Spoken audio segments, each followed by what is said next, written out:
Listen up, fellow babies. It's time for another episode of Hold My Order, Terrible Dresser, the deep dive, history nerd, WKRP in Cincinnati podcast.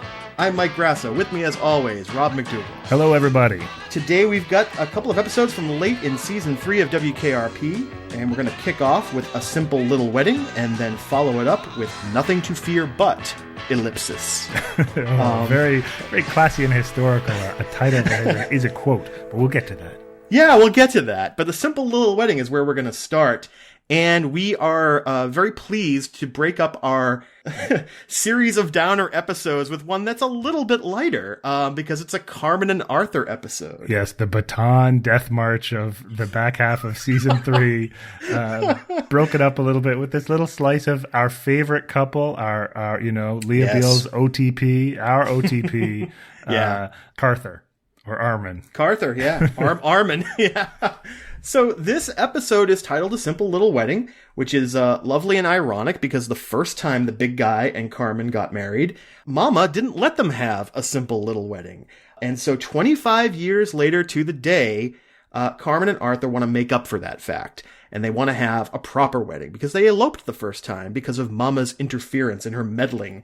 You know, I always find that using the word meddling only ever happens when you're talking about TV shows from this era. They're meddling kids and meddling in-laws. People did a lot of meddling in the 80s. That's the late 70s, early 80s. There was a lot more meddling then back in those days. So Carmen and Arthur decide, they want to have a nice modest wedding for their 25th anniversary renewal of vows.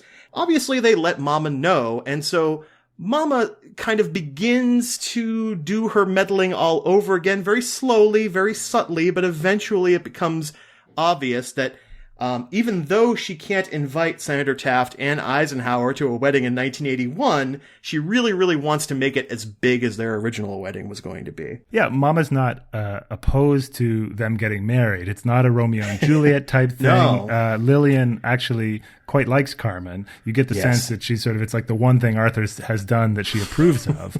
But she wants a big Cincinnati society wedding.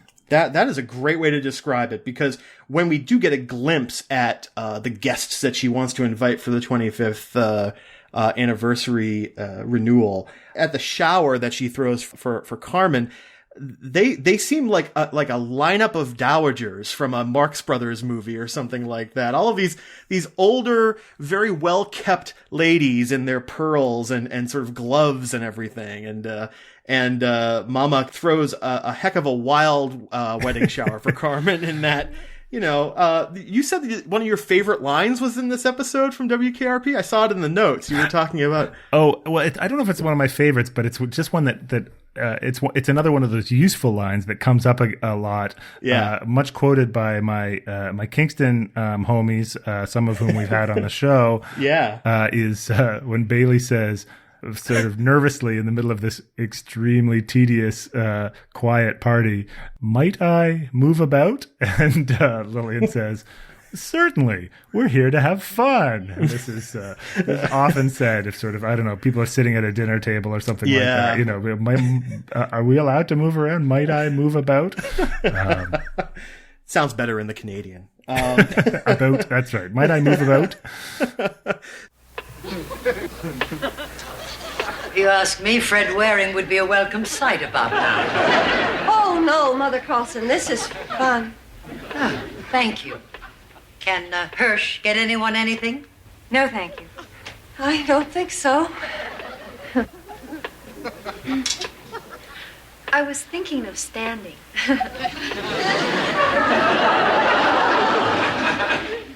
May I do that? Of course, my dear. Oh. Well, that's much better. Might I move about? But certainly. We're here to have fun. Oh. Thank you. So, while this wedding shower is going on and Carmen grows increasingly nervous that everything is going to go wrong just like it was going to 25 years ago, across town at WKRP, Herb has decided to throw the big guy a bachelor party. Of course. I mean, it's a sitcom staple. I mean, I still cringe when I think about the Office bachelor party for, I guess it was it Phyllis's soon-to-be husband? I can't remember his name. Hi, guys. Does everyone know my boyfriend, Bob Vance? Kevin Malone. Bob Vance, Vance Refrigeration. Stanley Hudson. Bob Vance, Vance Refrigeration. Ryan Howard. Bob Vance, Vance Refrigeration. What line of work you in, Bob? But they had the bachelor party in the warehouse, and Michael gets all uncomfortable at the stripper, much like everybody at WKRP gets uncomfortable with the stripper. Well, let's put it this way: they start off uncomfortable with the strippers, the dancers. Things get a little wilder as the night goes on. But the big guy, what's his sort of stance in this episode, Rob? I mean, he and Carmen eloped 25 years ago because they couldn't stand having Mama breathing down their necks. This time around, he's done it right. He's gotten a ring because he couldn't afford one the first time around. And he says, it's going to be small. It's going to be quiet. Just our friends. Again, we see no sign of Carmen's friends, which you noted in the notes. Yeah. Well, I mean, when she had her baby and now when she's getting married again, it's just Carmen, Lillian, Jennifer, and Bailey at the shower. And then later all of Lillian, Mama Carlson's dowager friends show up. But why doesn't Carmen have friends? What? Yeah. It's so sad. I mean, let's why be doesn't fair. she have family? Let's be fair. We never see the big guy hanging out with anybody who's a friend of his outside the station either. But you're right. It's very conspicuous when it's Carmen who doesn't work at WKRP and doesn't have the cast to kind of be her friends at these kind of situations. Right. She wants us to be married at the cathedral. A full high mass ceremony. We're not even Catholic. What are you going to do? I don't know. Excuse me, Mrs. Carlson, but your husband's outside standing in the bushes. He's asked me to ask you if you'd care to elope with him. To what? To elope with him. Why, thank you, Hirsch. Oh, Mrs. Carlson, have a lovely honeymoon. Just as wonderful as the first one. Oh, thank you. It's just like the first one. So as Arthur and Carmen, each kind of slowly cotton to the fact that Mama's going to do the same thing all over again in 1981 that she did in 1956, Arthur and Carmen very cutely decide to elope again 25 years later. Yes. And I think it's Carmen that makes the call, right? It's Arthur does it for Carmen. He leaves for her, doesn't he? Yes. Which I presume is probably what happened 25 years ago, too. Yeah. It's the thing he can do for her because she's just not quite up to, of course, Arthur is totally browbeaten and intimidated by his mother, but he is presumably used to sitting through, parties and social events that, that he doesn't want to be at. That's probably a big part of his childhood. And so he knows the drill. But for her, he is once again willing to defy his mother and sneak out and elope with her again. Why don't you just stop by the bullpen first? I understand that the gals are having a shower. That's really too bad. They get to have a shower and you don't get to have a bachelor party. I guess no one was thinking of you. I guess there's not that one person you can count on. Herb, I wouldn't want a bachelor party. It's the last thing in the world I would want. I'd kill somebody who gave me a bachelor party. Herb, you all right, Herb? Herb? It was Les's idea. I tried to talk him out of it. So what are you talking about? Les is planning a surprise bachelor party for you right now in the bullpen. I tried to talk him out of it. Oh, God love him. Isn't that sweet?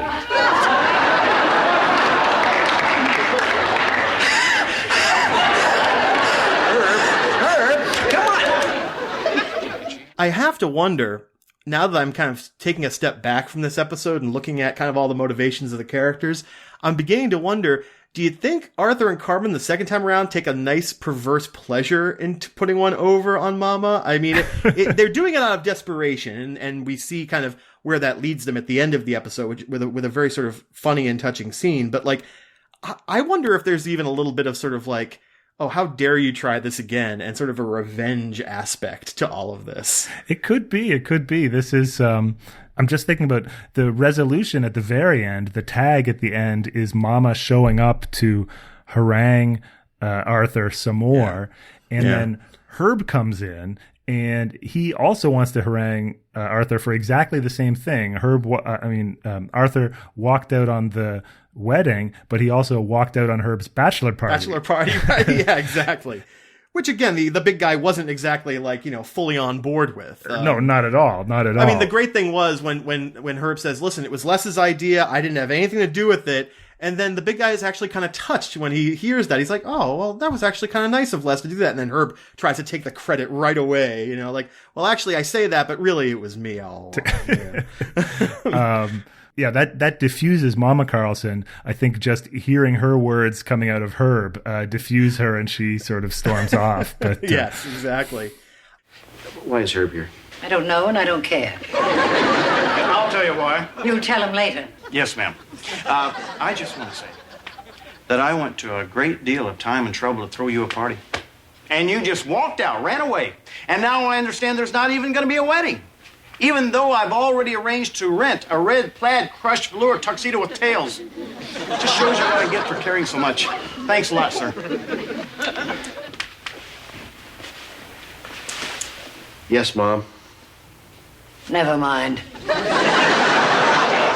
So this episode, I think what we want to do is kind of like talk about some of the bits we liked. Usually we go real deep into like, what's the historical significance of this thing that comes up in WKRP and that, but this one's a simple character piece. It's characters again we've grown to know really, really well.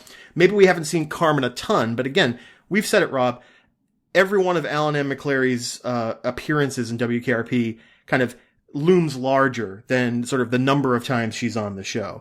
I think it's similar to with the Edie McClurg thing when we were shocked that she was only in 3 episodes. Yeah. You're shocked that there are only just a handful of Carmen episodes, and so we don't. We're longtime viewers. We don't need the shorthand that we needed in Patter of Little Feet, which was her first appearance. We know Arthur and Carmen's relationship is worn in, tender. And this episode, as I said, kind of ends with them running off to the same motel that they ran off to 25 years ago. And in the intervening 25 years, a lot has changed at that motel. Yeah, I guess so. And probably a lot has changed in Arthur and Carmen. But yeah, right. They're talking about, whether you can go back again is where they really end up, where they get to. And, as bad as the Hotel Ocean View was, this motel is about 10 times worse. Yeah, we should go in order, I guess, but we'll get to this great motel that they stay at. Yeah. The episode opens, the cold open. It's totally random. I had completely forgotten this. Me too, yeah. It's a little implausible, but open on the lobby of WKRP, and Herb, Jennifer, and Bailey are well into a game of Monopoly set up on Jennifer's desk. Now, you say well into. The only thing that we know is that Herb is about to lose and go bankrupt. This could have happened after only like a few trips through the board. If you know, sort of Herb's ability to manage money and sort of like, I guess so. He says he hasn't passed go in an hour or half an hour, and keeps getting thrown in jail. Jennifer has a nice row of hotels all the way along. So they have to be, even it's true. I leave it to Herb to take a nosedive early in a game of Monopoly. But even a quick game of Monopoly is a long damn game. Speaking of baton death marches of board games.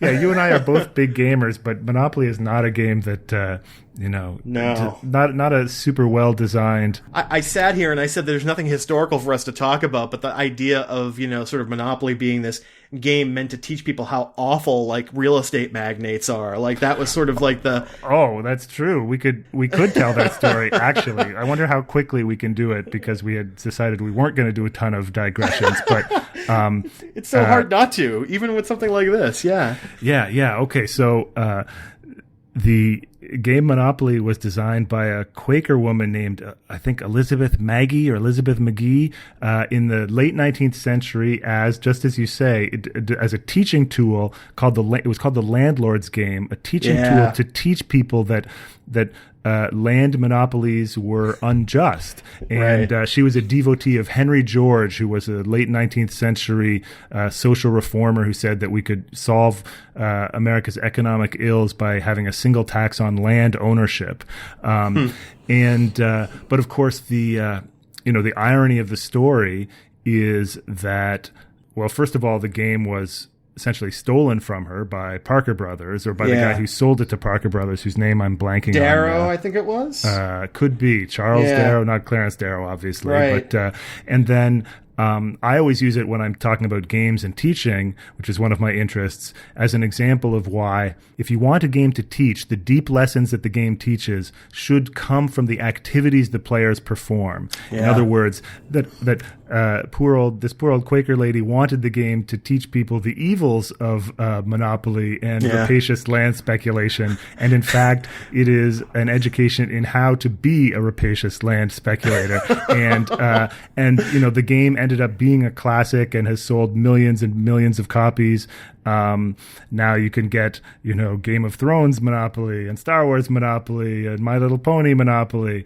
Everyone has forgotten that late 19th century Quaker single tax, rabble-rousing radical political message, and just the cruel mechanics of capitalism, the Baton Death March, once again, of, gradually, it's not even fun, but over 36 hours at the cottage, slowly bankrupting your cousins or being bankrupted by them. That's what remains. Yeah, no, that's, that's excellent. And here we are, Rob, we got distracted. We said we were going to talk about the characters. We didn't even get to talk about Bailey and Jennifer offering to switch over to a game of strip Monopoly to help Herb out with his bankruptcy. Oh, it's true. Bailey suggests that out of the blue. Gives Herb the out that if he wants to stay in the game, he needs to give them his jacket and they'll switch over to playing strip Monopoly. Now, I guess Herb is a bad enough player that Bailey feels she can make this threat, I suppose. And, yes. I think the other thing is that yes, at this point, you're putting up your clothes as additional collateral, essentially. Right. And they've already got tons of houses and hotels. And, Herb, it's a win-win situation for Herb, I think, in a lot of ways, except when they start objectifying him and start playing the very familiar gay panic card again. Well, who told you I had good legs? Oh, it was Les. It was Les. And that sends him packing. That's right. Out. I can't just go out. Come on, give me a break. You're bankrupt, Herb. Please? What can I do? Well, we could play strip Monopoly. You can give us your coat, Herb. What? Good, I'll take the coat. Huh? Guess what item of apparel is next? Woo! That's what women's liberation is all about? Humiliation? No, we just heard you had great legs.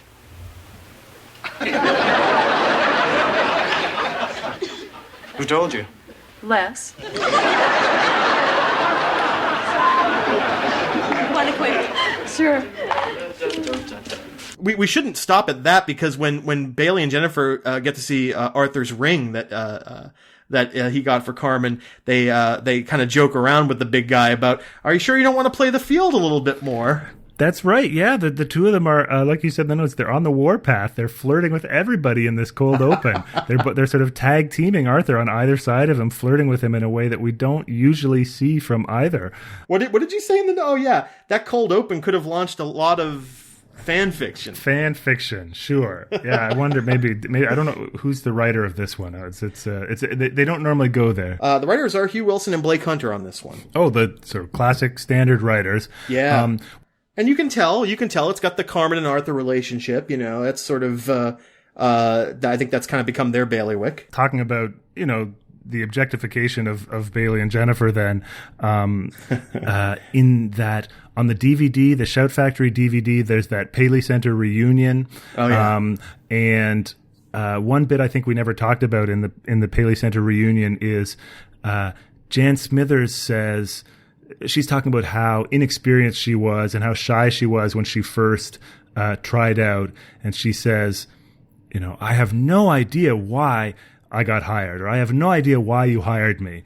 And Hugh Wilson, bless him, he's in his 70s or whatever, and he sort of gets this like, naughty little kid grin on his face, and he's like, I know why I hired you. It's because I'm a boy. Yeah, I can totally picture that in his Georgian drawl too. That's perfect. Yeah. Oh, that's great. Arthur, you're going to be clear with your mother, aren't You kidding?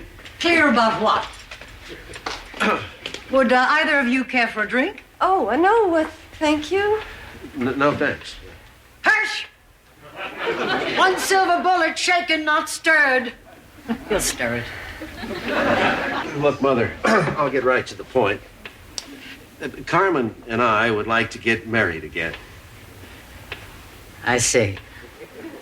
Hirsch!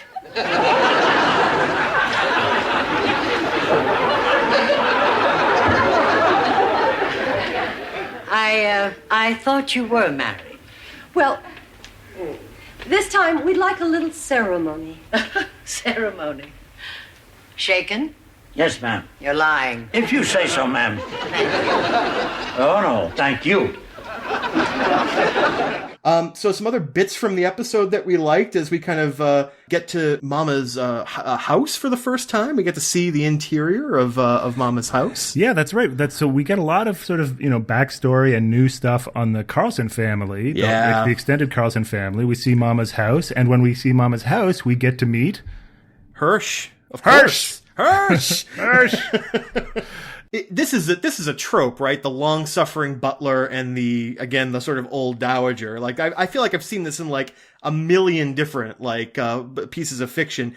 But somehow Carol Bruce and Ian Wolfe, who plays Hirsch, bring a lot of freshness to it. Mostly just because Ian Wolfe just knocks this little appearance out of the park. He's so great. He is so great. I don't know what makes this so enjoyable. It may be that they don't nail down. I feel like the classic, there's of course the butler character staple of sort of drawing room comedy going back to Jeeves and Wooster, and Wooster, Jeeves and Wooster, and probably long before then. But I think I like that. It's never quite clear who has the upper hand here. That's true. Sometimes Hirsch is long suffering, but he doesn't suffer in silence. Like he lets his sarcasm out, and he's been in the family for like a long time. He raised Arthur. It says, which means he's got to be in his 80s or something like that, which is crazy. Yeah. He's got that sort of cadaverous. He looks a little bit like Mr. Ferriman, but yes, exactly. I had to look up Ian Wolfe and what else he had done. He's a very familiar face. He's been in a bunch of stuff. He's very much of that guy, and he very much plays this type of character. He was on a show that you've talked about in a previous episode. No way. He was the wizard on Wizards and Warriors. Oh man! Oh wow! Wizard Trackwill, was that his name? Wizard what? Trackwill. Trackball. That's outstanding. I did not remember that. As I told you, there were only 8 episodes. Yep. He was in 4 of them. Only caught maybe about 4 of them. Yeah. Much to my chagrin, and there was no way to re-catch them. So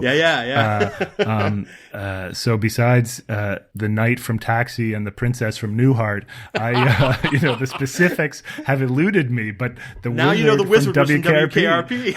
There was a heavy hitters on that show. That was a Dreamcast. It really was. Yeah. I mean, they all had that one 6-month period in 1983 where they weren't all doing something, and so they all came together. It was a dream team. They'd been wanting to work together for a long time. Hirsch and Bobby and Julia. That's her real name. That's her real name on the show. And they just fell in love with the script. Yeah. Oh, No, they probably all had a D&D group together, and they decided to. Dungeon Majesty style, they decided to go and put their adventures on TV. I like that, yes. You call that gratitude? Stop it. Stop with the yelling already. I can't stand loud noises. Uncle Trey, how's it going, kiddo? Eric, this is my uncle. Wizard Traquil? At your service, sonny. You saved us. You saved our lives. What do you mean he saved us? I saved us. He was 30 seconds late. Better late than never. All right. How did you make the room disappear? That's your idea of business? It's a wizard's trick. We can all do it. Nothing to get excited about. Hector can do it, too. We can't stay here. We have to get out to Blackpool. It's our quest. Is he always like this? Most of the time. I don't know how you stand it. There was something we didn't get a chance to talk about in Daydreams that I was really fascinated by when you kind of put in the notes and introduced me to the idea of white telephone films, and that Mama has one of these old style, like, fancy white and gold telephones. Yeah, did we talk about that in the podcast? We didn't. Then I don't feel too bad about taking yet another detour into telephone history, folks.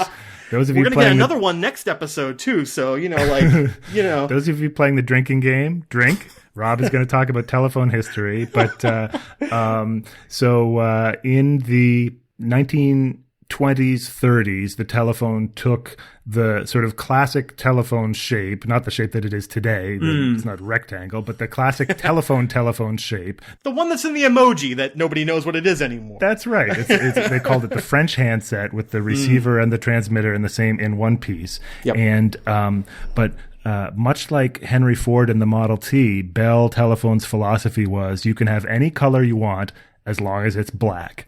And yes. They only made them in black. They mass produced them, and they in fact were outright sort of incredulous that people would want telephones in other colors and other sorts of things, and yet there was demand. People wanted telephones to fit into their decor, and Bell was really staunchly against this, and so gradually a kind of luxury market of phones imported from Europe or third-party semi-legal phones grew up. And so anyway, it was very difficult to get a phone that wasn't just the standard Black Bell model. But the one place you could see them was that white telephones became a sort of symbol of unattainable luxury. And in the movies of the 1930s, which are very often sort of celebrations of luxury and wealth, and during the depths of the Depression, kind of like, Fred Astaire, Ginger Rogers movies, movies about aristocrats and everything.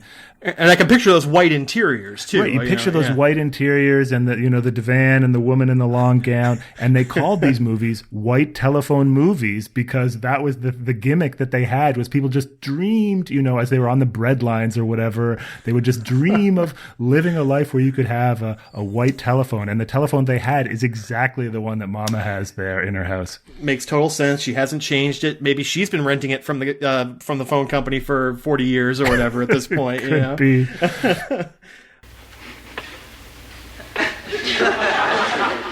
These paintings are by N.C. Wyeth. Isn't that Andrew Wyeth's father? Yes, that's correct. They're very nice. Well, thank you. This one is of a hanging. Yes, I'm particularly fond of that. Very much in favor of capital punishment. Interesting. Yes. The other thing that obviously, Bailey sees that painting on the wall. Right. By, was it Wyeth's dad, of a hanging, and, what does Mama say? I'm quite fond of hangings. I think they need to bring them back, or something like that. That's right. She uses it in favor of capital punishment. Make a case for capital punishment. We get a lot of nice little slice of life. Arthur talking about the wedding they didn't have, saying that Mama had booked Fred Waring and his Pennsylvanians. That gets a laugh from the crowd. So, obviously somebody in the crowd is old enough to get that joke in 1981, right?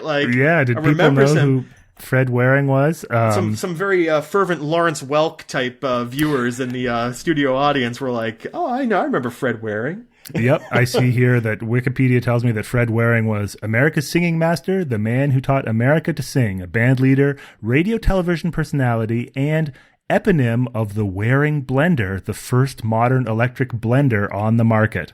Hey, listen, when you've got a media megaphone, you got to take advantage of it and cross market stuff. He's a right? triple threat. Yeah, this guy is. It's like those old border blaster preachers. Sell some magic crystals while you get a chance. Sell some goat glands over the radio, that kind of thing. All right, Arthur, come on out with it. Well, we'd like to have a little wedding, and I emphasize the word little. And you would like for me to not interfere? Exactly. Oh, I wouldn't dream of it. You wouldn't? Well, why let you two break my heart again? Oh, here we go. 25 years or whatever it was a long time ago. I've mellowed since then. You just come to the wedding. There'd be, no parties, no senators, no presidents. As you wish. Oh, thanks, Mom. Thank you, Mother Carlson. Is that all? That's all. Well, in that case, if you'll excuse me, the Brady Bunch is on. But I don't have to tell you about that, Arthur, do I? Oh, no, of course not, Mother. Oh, so something I don't know if it's worth saying, but it was in the notes and it did mystify me too. Oh, yeah. So one line that stumps me, just as they're wrapping up the conversation, Mama Carlson says, "If you'll excuse me, the Brady Bunch is on." Yeah. And then she says, "But you would know that to Arthur, wouldn't you?" Or something like that, right? Is that the line? Yeah, exactly. In sort of a withering way. Like, what... Am I missing something? What's the joke here? I don't have a real theory about this, but what this got me thinking about is the fact that I think we can assume that the big guy is an only child, right? Because we never hear tell of any brothers or sisters. Yeah, never hear tell. And he told the story about, having no one to play with, wanting to go play ball with Hirsch. And yeah. So, no, I think it's pretty clear that he's an only child. So I am wondering whether this is sort of like a bizarre sort of like shared wish fulfillment for Lillian and Arthur, that they both secretly like this very cheesy sitcom from a few years ago with the big combined family with 6 kids and a dog and a housekeeper and everything. That's the only theory I could come up with, is that they're both secret Brady Bunch fans because it shows a big happy family. Well, that would be cute if they all, because it's not like that was on when Arthur was a kid. That would be cute if as an adult he and Mama would sit down and watch the Brady Bunch together, with Arthur Jr. But because that would be an Arthur Jr. show, right? I mean, that's right he's on the right age. Yeah, it's a mystery. I'm content to leave it a mystery, even though I'm beginning to like my theory more and more. Embrace the mystery. That's right. What do you have, John? One big question. Why the Brady Bunch? Seriously, you two are fans. Why are people still watching a 30-year-old TV show? Because they're the family everyone wishes they had. Loving parents, lots of brothers and sisters, everybody getting along. They're the perfect family. And since Oliver didn't have one as a child, he created one. Sure, I'd buy all that. But in this case, why the Brady Bunch? Why not the Partridge Family? Why not 8 is enough?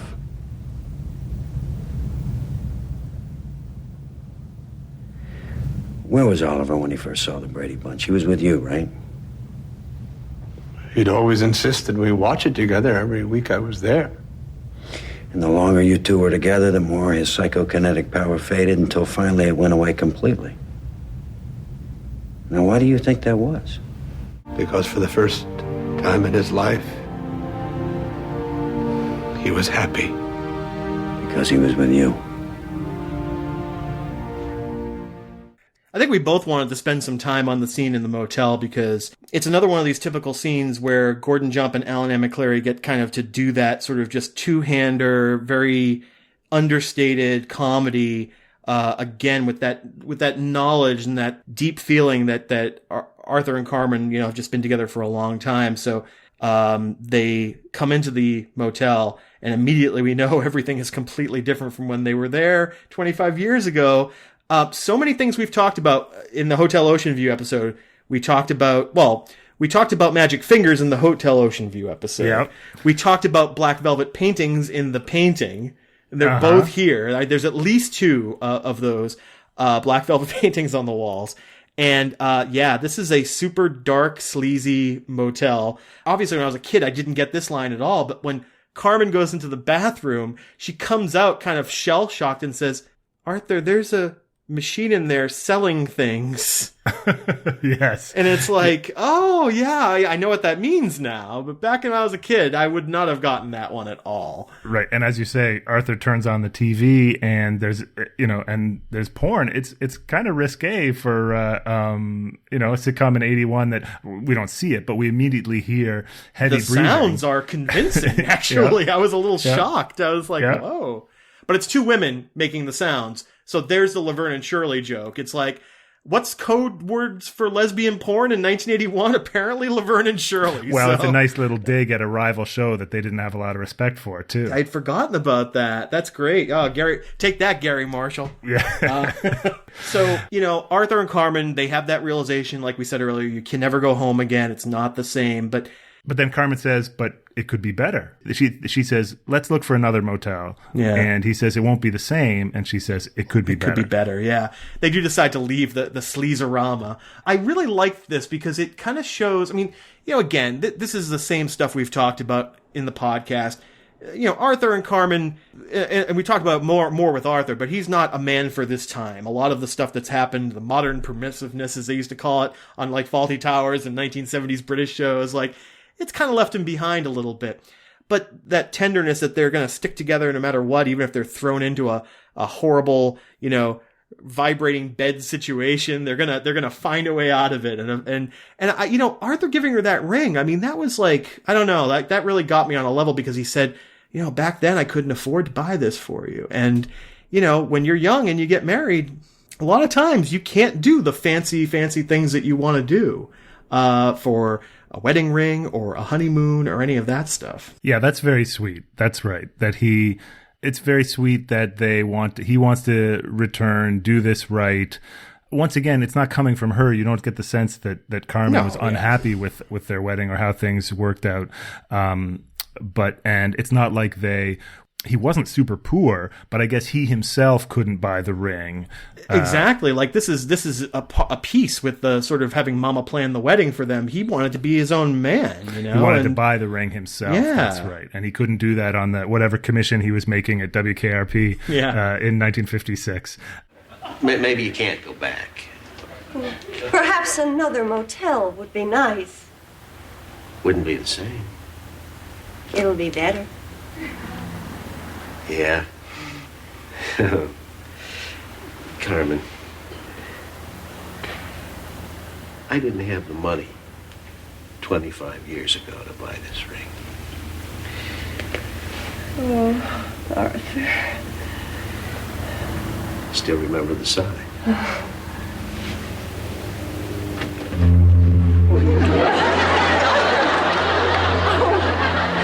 It's the bed, honey. It vibrates. Oh. Boy, I'm a sucker for Arthur Carmen. Yeah. No doubt about it. So it does. It is very sweet. It got me thinking of, I looked at the schedule tonight, Rob, and this episode's going to go out a week before my 10th wedding anniversary. So happy anniversary. Thank you very much. And happy anniversary to you, Jenny. I know you're listening right now, probably with me in the room. Or in the car. Happy anniversary, Jenny. That's outstanding. Yeah. And 10 years ago, Jenny and I had a fairly quickie wedding for immigration purposes. Again, this is something you have almost a better reason than Arthur and Carmen. You guys were fighting the fighting the I think they were INS. ICE at that point or something like that. Homeland Security. Yeah, exactly.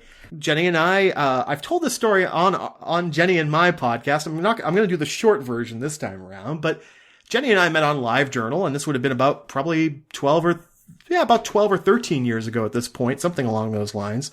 Phew. And, got to know each other online and met a couple times and then decided to take the plunge like this. And, one of those things where you're always kind of looking around every corner wondering, do my friends think I'm crazy for marrying this woman I've only gotten to hang out with a handful of times? But 10 years later, I can say, I proved them all wrong. Oh, no. Your friends they think you're lucky. And yeah.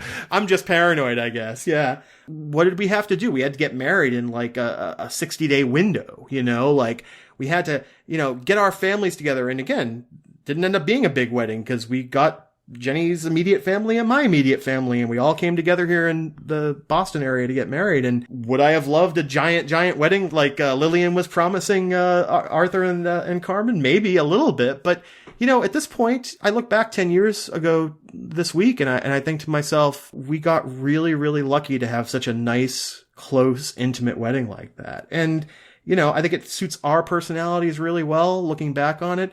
Like Arthur, I would love to get her a nicer ring, and a much more fancy ring. But, again, at that point in my life, I was young, I was dumb, and I was poor. And so I kind of had to just scrape up the money I could for a very, very nice ring.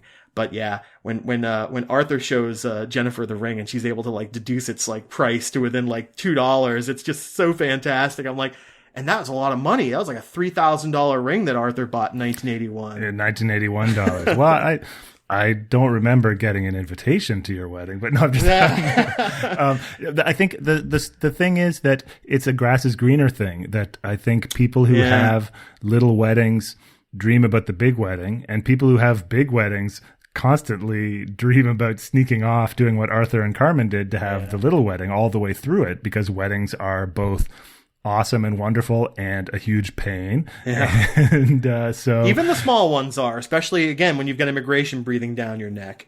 We've kind of joked around about this, how each of us married somebody from a different country. That's right. If I remember correctly, Rob, you got written up in the New York Times, right? You got this big article written about you.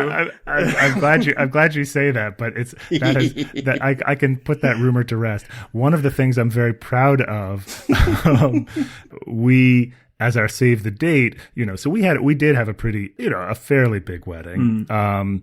Lisa and I, and she did most of the amazing stuff. 2 days before the wedding, she just up and decided that she was going to fold origami cranes for as the placeholders for each and every one of the 150 settings at the tables. So she was doing that. And that's supposed to be a meditation technique, isn't it? You just keep folding and folding until your ego just completely drops out. That's a good thing to do before a wedding. Actually, it must have been very relaxing. Well, that's not how I remember it. Goddamn cranes. It was relaxing. Yeah. But then, yes, one of the things that I took some pride in was Lisa was, and through her, I became the sort of young Bobo / proto hipster thing. We were avid readers in a sort of sarcastic way of the New York Times vows column, the column where every week they, describe in loving, lavish detail the wedding of two either impressive or rich people. They're never both. They're either one or the other. They're either rich or they have done something amazing. Okay. And so what we did was we wrote our own sort of over-the-top parody of those, and then I put my graphic design skills to work making it look exactly like the New York Times vows column. We mailed this out to everybody, and 14 years later, people are still confused about whether or not we were in the New York Times. Yeah, I sometimes think about that and your fake Bon Jovi quiz, and I think to myself, if Rob ever really focused himself on media hoaxing, he could have a real good career doing that kind of stuff. Remember when internet quizzes were all the rage, kids? Rob tricked us all of us, by putting together this quiz. What was it? What part of Living on a Prayer are you? What part of the song Living on a Prayer are you? That's right. That's right. I was the key change at the end. I love when the key raises, it goes up a key in the last chorus. Everybody would want to get that result on that quiz. Actually, since all we're talking about is fake news nowadays. My sort of lesson for the kids and the hoaxers out there is that if you get the fonts and the kerning right, you could do anything. I learned this as the editor of the humor paper back in college. Every year, the humor paper, of course, did a parody of the serious paper. but they never fooled anyone until I was like, okay, we got to get the fonts exactly right. And when you do, you can say anything and people will believe it. This is a very sort of culture jamming situationist kind of thing here. It's like, you don't need a lot to trick people. And, there you go. But listen, we're getting off topic. We need to talk about our wives. I mean, that's what we started this conversation with. So the other thing I really remember very vividly from the period around when you and Lisa got married was your reports from Paris from the honeymoon. Oh, that's right. So Paris wasn't actually our honeymoon. Our honeymoon was went to Banff National Park in Western Canada. Oh. But Paris it was a trip we took, I think, 2 years later. It was kind of like, speaking of windows, it was the window between me getting my PhD and us trying to have kids. And so we were like, well, we better go to Paris, because now's our chance. And but it would have made a great honeymoon, because of course Paris is beautiful and romantic, and it relates to this episode in that we toured around France. We did the south of France, and we stayed at a couple of different places, but in Paris particular, we wanted to stay in Montmartre, which is the kind of classic arty bohemian neighborhood, the location of the Moulin Rouge, and sort of romanticized in the short term for us in the early 2000s by the movie Amélie. Remember the movie Amélie? Which makes this neighborhood. Speaking of hipsters in the early aughts, right? Yes, exactly. We quite loved that, and we sort of wanted that sort of precious, Parisian experience, and so we stayed in Montmartre, in particular this neighborhood called the Place Pigalle, which is, since the days of the Moulin Rouge, been famous as where all the prostitutes are and sort of a center of vice, and it kind of looked like the movie Amélie under a layer of dog shit, basically. But and then we stayed at this hotel. I'm blanking on the name of the hotel, but probably for the best. It was sort of dwarfed. There's these giant neon signs on either side saying things like Sexodrome and, Live Girl, Peep Show and that kind of thing. But the hotel was like super deluxe. Like, it was sort of like, it looked like this motel room. Everything was covered in crushed velvet, of purple and crimson. The doors were upholstered with pillows, and the toilet fixtures were like encrusted with, quote, gold and jewels. Sort of maybe like Donald Trump hotel kind of thing. Well, I was going to say, that's what the White House is going to look like when he eventually gets out of it. The White House is going to look like in a few years. And they were playing this sort of like throbbing Euro techno everywhere. And then the rooms, this is the best part, was the rooms had names instead of numbers. So instead of like room number 3, they were all names of like classically romantic French figures. So there was like the Renoir room and the Monet room and the Edith Piaf room. Sure, yeah. But I guess they, by the time they got up to our floor, they were sort of running out of romantic figures. There was a Maurice Chevalier room, and we got the Cindy Crawford room. Wow. Speaking of 80s culture. I was going to say, this is the mid-aughts that this trip happened on. She was not anywhere near the public eye anymore. Yeah. I appreciaed her Pepsi commercials back during puberty, but I had really forgotten about her by the early aughts. And but the guy at the hotel, the clerk, like, really seemed to think he was doing me a big favor. Like, when he handed over the key to me, he was sort of like, he gave me like a French, le Crawford, n'est-ce pas? And it was just, okay, all right. You're from America, aren't you? You probably like American things. Yeah, that's why he was doing it for us. So it was extremely romantic. Oh, it was yeah, lovely. Who could fail to fall in love all over again in the Cindy Crawford suite?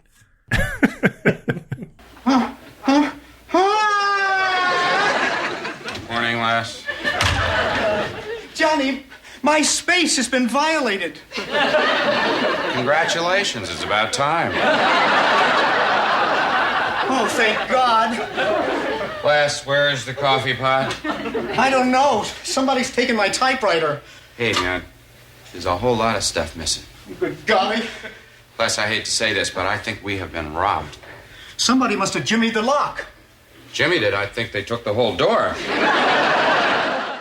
Our next episode today is Nothing to Fear But... ... It's not about President Franklin Delano Roosevelt's inaugural address. It is about a burglary at the station. Johnny is on the air doing the midnight shift, filling in for Moss Steiger, playing some Otis Redding, and the station is robbed. The rest of the episode is everybody's reaction to the robbery, finding out, being alarmed, responding in different ways. The big guy is really shaken up by this, up that his big boss 650 rod and reel has been taken. his hobby equipment, which is to say his toys, have been taken. Yeah. And he responds by installing a high-tech, I use that word advisedly, burglar alarm. It's like a black box with a red light and a green light on it, I think. It's a beautiful little prop. I think you said it looks like something from the original Star Trek. It looks to me specifically like the Tantalus Field, which is the device that, I think that's what it was called, that Mirror Universe Kirk, the evil Mirror Kirk, used to eliminate his enemies. I thought it was your agonizer, please. That's what Spock says, yes. But everyone sort of overreacts, or most of the people overreact. Jennifer keeps a pretty level head. I think pretty much everyone else has a little bit Les has his primal scream at his desk when his typewriter is discovered missing. But I love how Johnny comes in and just kind of figures it's Les having his ordinary, normal, everyday morning scream, you know? He doesn't notice. That's right. It's his regular scream. He's still doing the primal scream from earlier. You mentioned that a few episodes ago. Venus is cool at first. He's sanguine. He makes a point that, look, nobody was hurt. And, a very good point. But Herb is the one who sort of, takes it the farthest, gets all up about how we got to get tough on crime. And Herb buys a gun. And Chekhov's gun, when Herb puts a gun in the drawer of his desk in the second act of a sitcom, then by the third act of a sitcom, Johnny and Venus have to hear a noise, think that there is a burglar in the station, get the gun, and terrify themselves and Andy, who it turns out it was just Andy who had snuck up from the party Herb was throwing with the coat check girl. And they were canoodling in Mr. Carlson's office, but nobody gets shot. Everybody learns a little lesson about overreacting and paranoia. And in the end, the only thing they had to fear was fear itself, Mike, and shooting each other. They took my big boss 650 rod and reel. It's gone. I'm afraid they took all of your hobby equipment too. What? Your toys. Mr. Carlson, I think I better go call the police if we still have a phone left anywhere. I'm sorry. Jennifer? Why would somebody do this to me? I never hurt them. I know. I doubt if I even know them. I don't think they even know me. This episode, when I, kind of read the plot synopsis before I watched it, I was afraid it was going to be another in a series of bummer 1981 episodes of WKRP. But this episode was really funny.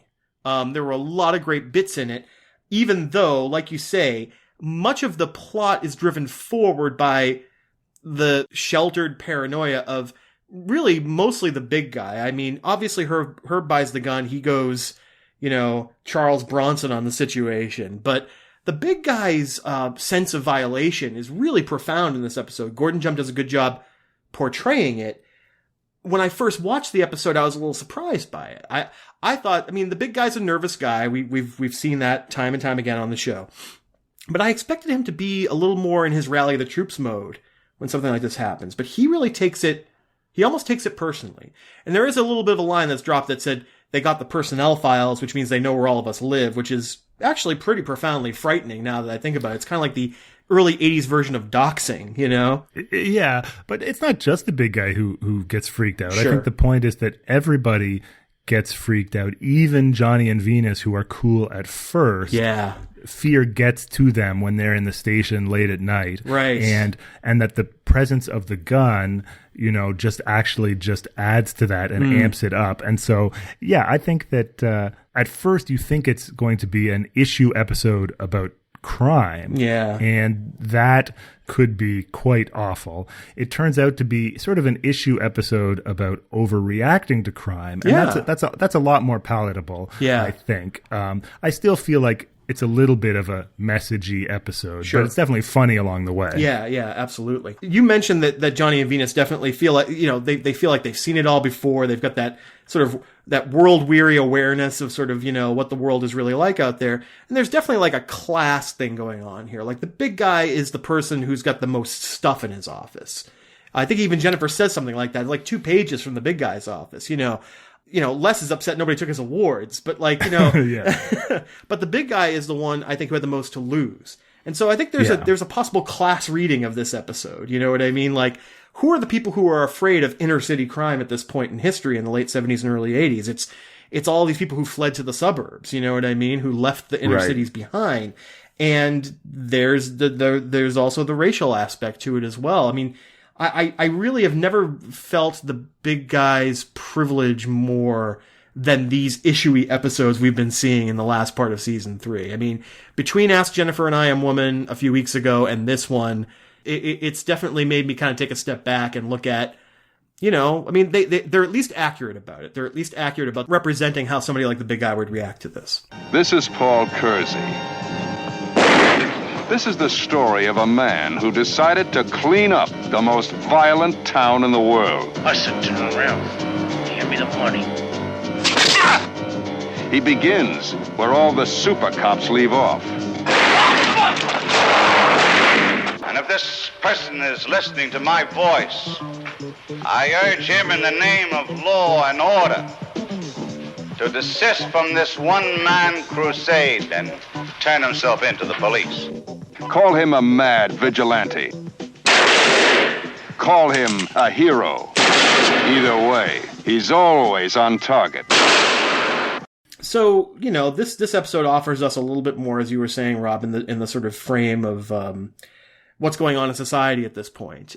The idea that somebody could walk into the Flynn building, and again, a few weeks ago, they successfully campaigned to keep the station in Cincinnati, in the center of town, and not go out to the suburbs. They resisted white flight. They didn't move out to the suburbs. And then this happens. And you know, like, the idea that the Flynn building is such an easy mark that somebody could literally just walk in. The big guy buys this burglar alarm, the silly-looking burglar alarm. But, like, this is the point in history when businesses like this were starting to go back into putting burglar alarms in their buildings, or at least now the technology had become affordable enough that it could be something other than a bank or, you know, somebody who dealt in, you know, large amounts of cash or securities to like actually have a burglar alarm in the building. I don't know empirically, but that makes sense to me that earlier than this, they might, you know, they wouldn't have felt they needed, you know, I presume they lock the doors every night, but beyond that, they wouldn't have gone to any sort of great lengths to keep out the burglars. The scene where the burglars actually break in, you mentioned in the notes that the lighting in the scene is actually well done. That we we get a glimpse of the burglars. Day for night is always hard to pull off.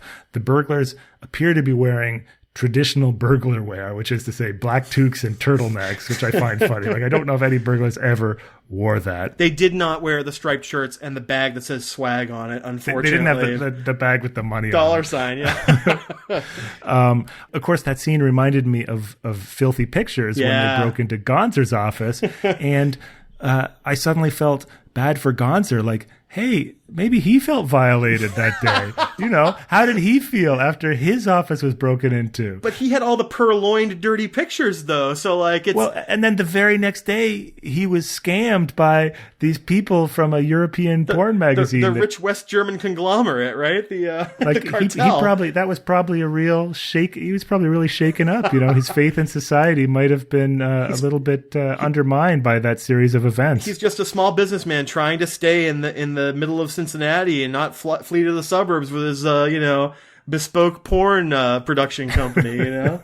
again, Herb buys a gun. He decides to exercise his Second Amendment rights and protect himself with a handgun. And, this was one of the many ways people reacted to the, I don't even think it would be fair to say perceived crime rise, because there definitely was one going on at this point.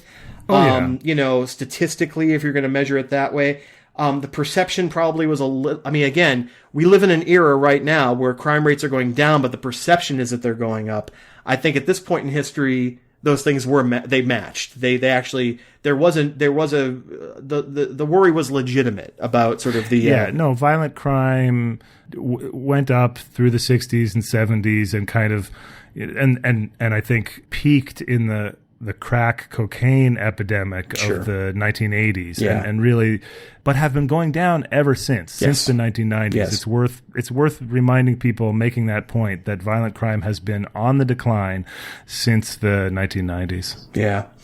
And this era led to the sort of rise. I think it happened first in pop culture and then started filtering out into reality, because when you think about somebody like Travis Bickle in Taxi Driver in 76, you think about somebody like the character Charles Bronson plays in Death Wish. We could talk about the sequels, which were, silly action movies, but that first movie, Dirty Harry. Dirty Harry is another one. Yeah, exactly. And he's the lawman who doesn't necessarily follow the law in order to get sort of law enforced on people. This is the time when Judge Dredd was born in Britain as a reaction to these kind of macho, either cop or vigilante stereotypes, you know what I mean? And so in the culture, it was huge. It was on everyone's minds, the idea that these urban centers were just lawless. They were beyond hope. And that they were beyond hope, and that the answer to that was a man with a gun. A man with a gun, yes. An angry man with a gun. I like how this episode sort of takes the mickey out of that. That, the man with the gun it's Johnny and Venus, terrified, sneaking around in the dark, not knowing what the hell they're doing. It's not Charles Bronson calmly blowing away punks. Yes.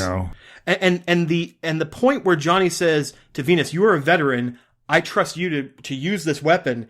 And Venus says he swore he'd never touch a weapon again after the war, is incredibly affecting, because, again, with somebody like Travis Bickle, you have this sense that he was hardened and made completely, psychotic and insane by the experience in Vietnam, whereas with Venus, it's made him into a pacifist, essentially.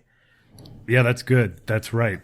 Because, the sort of crime and the sense that society is cracking up is also in American culture at this time overlaid onto post-Vietnam trauma. Specifically in individuals, but also just kind of a cultural trauma about Vietnam. And so, Vietnam vets are always in the movie psychos in this period. Yeah. And, I guess you got First Blood coming out around this time, too, the first Rambo movie.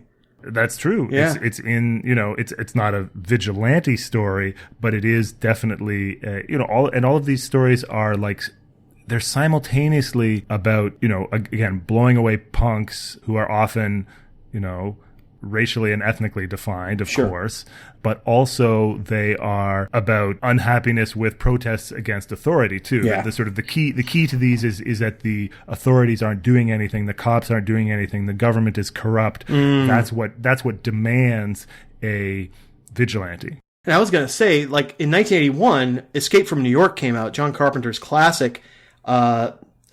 Action movie, that's debatable. There's not a ton of action in it, but it's an atmospheric piece. It's John Carpenter. Of course it's going to be atmospheric. But, New York is the world's biggest prison. Manhattan is just a huge prison island, basically. And again, in the late 70s, it made sense to think of the eventual evolution of, Manhattan from place where no law ruled to just a place where we throw all of our prisoners. The website I write for, We Are the Mutants, our editor-in-chief, Kelly Roberts, did a great piece taking a look at Death Wish and Escape from New York as reactions to that late 70s anxiety about crime in the street. It's a terrific piece. Of course, we will link to it, and of course, you should read it. And it's really nice in how, Escape from New York, it's very clever, that idea of, we'll just wall off the city and make it a prison. That's kind of the reductio ad absurdum of how Americans thought about cities. Yeah. And we're being told to think about cities in this period. And yet, as Kelly's piece makes really clear, in a lot of ways, Carpenter's movie, Escape from New York, is a lot more humane than Death Wish in the long run, you know? And what got me thinking about Escape from New York is we were talking about rebellion against authority and sort of like the idea that Snake is this guy who's meant to save the president, who is completely irredeemable, you know what I mean? Like, and get him out of there. And it's interesting to me that sort of like that vigilante character. We talked about Dirty Harry. We talked about, Charles Bronson in Death Wish. I can't remember his name right now, but, his character's name. But like each of them exists on sort of either side of that divide and sort of like, are they the law? Are they taking the law into their own hands? What's the difference between those two things when reality is so lawless? You know what I mean? Like, is it the gun that gives you the power rather than the badge? And I think that's sort of like, that's a very sort of proto-fascist kind of thing, is that the authority doesn't come. It's the classic Wild West scenario, right? Does the authority come from the gun in the lawman's hand or the badge on his lapel, And you have to pick up the gun and become savage in order to defend civilization. Exactly. And of course, then, inevitably, this breaks out into real life in the 1980s. Yeah. I'm thinking specifically of Bernhard Goetz, the subway shooter. But I think we could find other kinds of cases of this. And then just... I feel like the pop culture of my youth, I was a little young, obviously, I was too young to watch Death Wish or Escape from New York when they first came out. Yeah. But half the movies I watched as a kid, and certainly the comic books I read, were all kind of retreads of this or investigations of this. The sort of, the gritty age of comics was Batman and everything. It was all just re-exploring, as you said, Judge Dredd, Watchmen, whatever. It was just, they got the vigilante question in their teeth and just kind of like kept, by the time, a decade later, it's like RoboCop or whatever, and it's, it's gotten sort of toothless and silly, but that was just entertainment for kids our age. Was you watch a tough guy go blow some punks away, right? That's the problem. I rewatched RoboCop recently, and it's very, very clever, but I'll tell you something, it's just like Starship Troopers. It makes fascism look really, really awesome. You know what I mean? Like, it doesn't take the satire to the point where you're disgusted by it. It takes it to that point where you're like, oh, yeah, that looks pretty cool. I think we should probably do that and, have huge action set pieces. Lethal Weapon, another 1987 movie, it's the fact that Mel Gibson's character is completely unpredictable, right? That gives him his power. He doesn't play by the rules. He's a Dirty Harry for the 80s in that he's so chaotic. He's the Ronald Reagan nuclear sort of like, nobody knows what he's going to do, the president-elect, but Ronald Reagan, sure. Yeah. Now, by throwing this switch, the system is fully activated. The blue one. No, the green one. Oh, right. Now, we are tied into the police station through the phone lines, where an alarm goes off if anyone opens that door. Guess you know why I ordered this system, Jennifer. Certainly not because you're surrendering to urban paranoia. No. And not because it's just a great big fun toy. No? You installed it because it's a reasonable response to an unreasonable situation. Oh, yeah. Mm-hmm. Yeah. So this is what's going to keep out the bad people, huh? Looks like a fun toy. Well, it isn't. That happens to be an unreasonable response to a reasonable situation. So we goofed on the appearance of the burglar alarm earlier in the episode, but when I saw that and I heard that the burglar alarm was connected to the police station, I immediately fell down a research rabbit hole, because you and I, we've dealt with buildings with security, right? And if it's electronic security, usually there's a little thing. It's going to go to this private company like ADT or something like that, right? It's you're going to get shunted to a call center in Mississippi or something like that, and they're going to send the cops. But it's all mediated through that sort of third party corporate sort of thing. But this particular burglar alarm is linked right to the cops, and that's the way the original sort of line of burglar alarms were rigged. They were all rigged to just immediately alert the authorities. Well, doesn't that make more sense? I mean, maybe we're so used to third-party security now that in our day and age, security is, something that wealthy people can buy. Yeah. But It's the police's job to catch burglars. Yes. Like, yeah, Yes. who do you want to call Yeah. when someone breaks into your house? But, I think I kind of came at this backwards because that's kind of my point, is that, again, we're dealing with the hinge years where public utilities become private. And, you know, it's very reassuring that the big guy decided to put on this old-fashioned agonizer style, you know, burglar alarm. I mean, isn't it just a matter of time before... God, if I know I'm about to say this and it occurs to me, maybe it's already true. Rich people don't have their own fire departments yet, do they? No, but there was that story out of Kentucky where people ended up having to pay privately for fire department coverage because it was no longer quote unquote viable financially for them to cover everyone. So, you know, subscription fire services. It's like you know, it's cyberpunk. It's William Gibson. It's Shadowrun. It's everything, which also comes out of the 1980s. That literature comes right out of the same image of the cities, right? Yeah. And the 1980s. Private security, Lone Star Security, right. So the reason why I wanted to bring this up, I kind of came at it backwards to sort of look at the hinge years again in the 70s and 80s, but like this history of the burglar alarm is actually really fascinating. And Rob, I got You're just baiting me now. I know, but I've already talked about telephone history once on this podcast. But seriously, like, did you know this story? It's amazing. Like, the idea is, okay, so the burglar alarm is invented when everybody was going crazy for everything electrical, right? So, like, the idea is you have this, like, circuit, and if somebody breaks in, the circuit's broken, and then all of a sudden you can alert somebody somewhere. Very simple principle, whatever. But how do you get the communication out to someone? Well, you use this brand new infrastructure backbone that's being built in the 1870s, right, to communicate with people.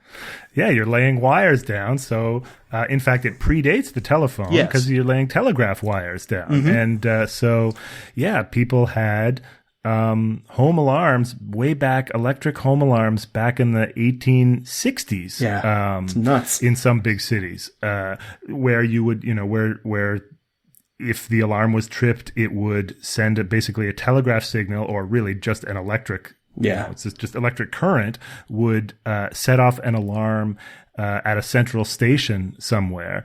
And I think how they sometimes worked was in the children's book Curious George, he pulls a fire alarm.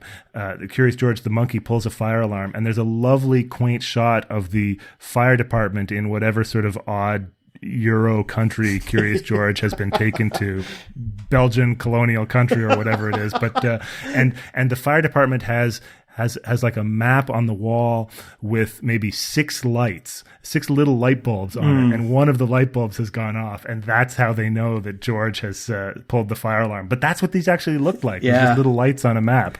You brought up fire alarms. I know we were talking about burglar alarms, but fire alarms made me think, a couple of years ago there was a story. Boston fire alarms still use the telegraph infrastructure today. Wow. Yeah, sure. Like it's all laid out, and it's basically just binary code, essentially. Like, this is where it's coming from.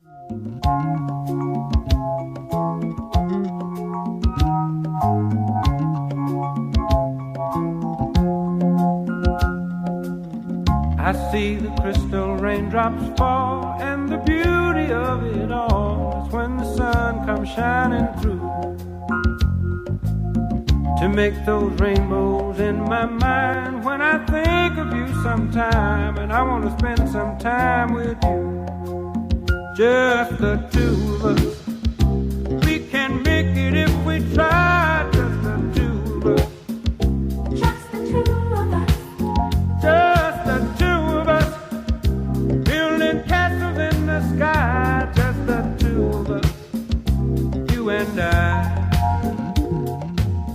You mentioned at the top, Rob, that Johnny's playing Otis Redding, and he's playing like an entire block, like an album side, which the FCC says you are not supposed to do. But let's give Johnny his due. He's working, Moss's shift, so he probably is not at his best. But there's a couple of Otis Redding songs in this episode. And then Venus during the evening, where there's the presumed second break-in, is playing Just the Two of Us, which is another smooth hit from this period.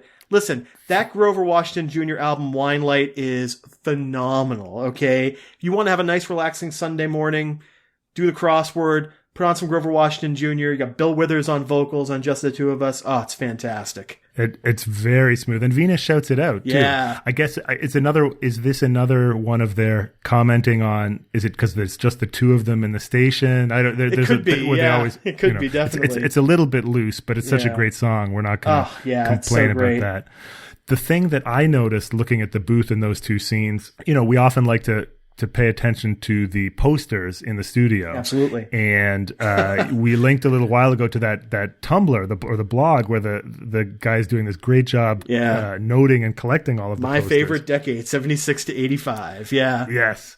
Actually, in the last couple of episodes, have had a big Clash poster on the studio door. I think it's Black Market Clash. But these two episodes that we're talking about today have a different big Clash poster on the door. They've changed it for the Clash Sandinista album, which is from this early period. 81, I think. Yeah. Yeah, I think so. One of their sort of like... I don't think they ever play the Clash on the show. It's like their posters are sometimes a little bit cooler and more cutting edge than the music they actually play. So they're playing Otis Redding, but they have a Clash poster. And boy, if we wanted, to talk about 80s politics and history, we could certainly do a deep dive on the Sandinistas. Yeah. But then later in the episode, when Venus is doing his show, and this is when Just the Two of Us is playing, the Sandinista poster is gone, and now it is a giant poster of Lena Horne. It's actually a cover of Jet magazine with Lena Horne on the cover. Yeah.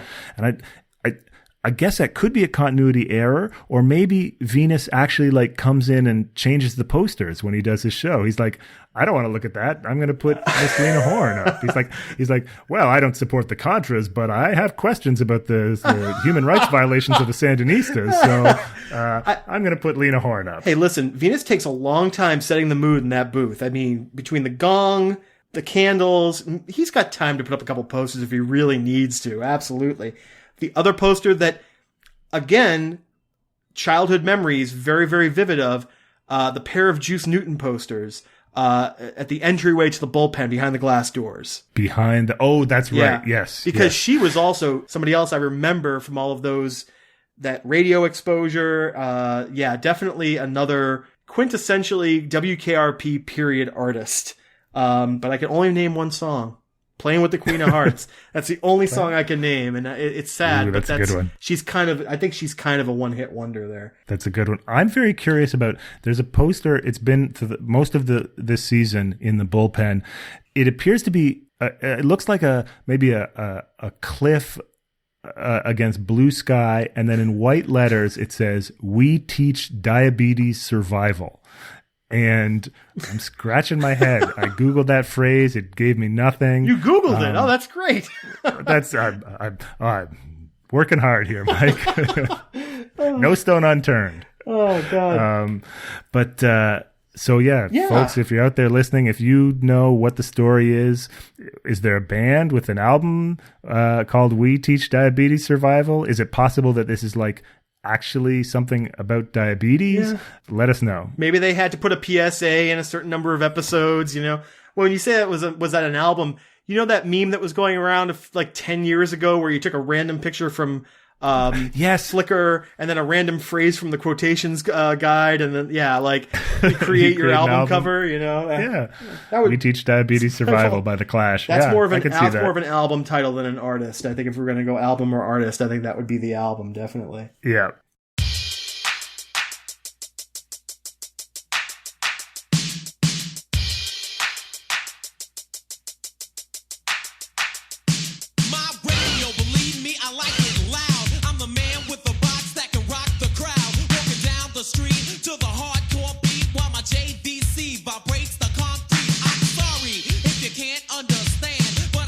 Radio inside my hand, don't mean to offend other citizens, but I kick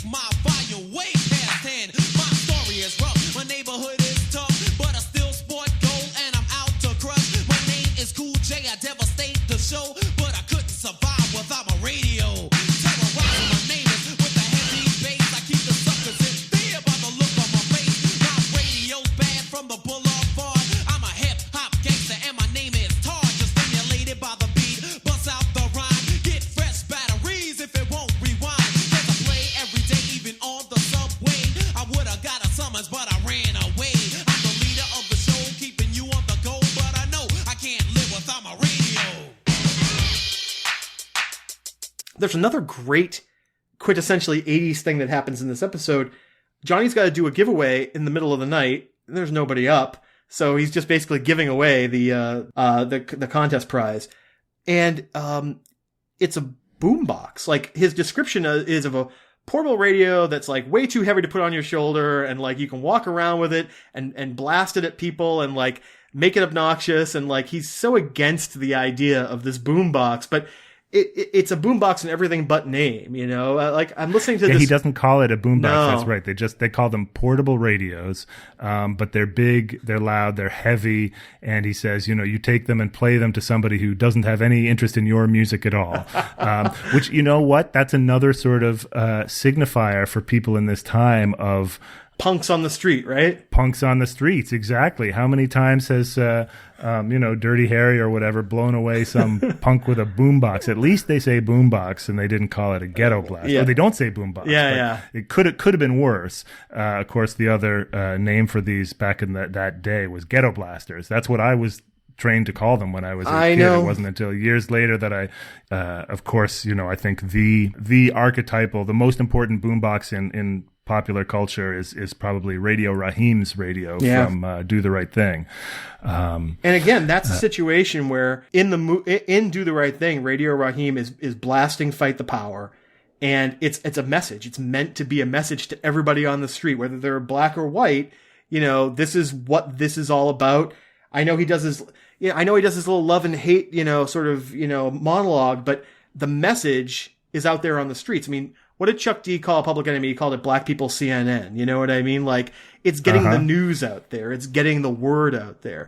And, the boombox is a communal thing. It enabled breakdancing to start. You know what I mean? You put that boombox down right next to the cardboard, and you have a group of people dancing. It's a communal experience.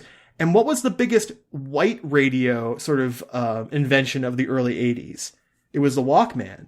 The Walkman. The Walkman put the music only in your ears. Not that was new, but that's the difference there. There's a sort of cultural and social difference between the experience of, this new technology enabling you to have a double tape deck and play really loud, booming, bass-intensive music on one hand, and then people, jogging, wearing a bright yellow Sony Walkman, Right. And I wonder how much time elapsed between the think pieces decrying the boombox and the noise pollution, and the think pieces decrying the Walkman and everybody being in their own little sound bubbles. I mean, it makes total sense. I could totally see those being in the opposing pages in the New York Times in 1982. You know what I mean?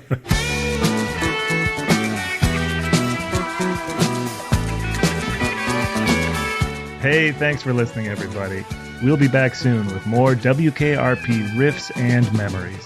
If you like this well enough to listen to the whole thing, tell somebody about it. We're online at holdmyorderterribledresser.com, which, believe it or not, wasn't taken. We're also available on iTunes, and we always appreciate your iTunes subscriptions, reviews, ratings, and downloads. So get on there and give us some stars. Good day, and may the good news be yours.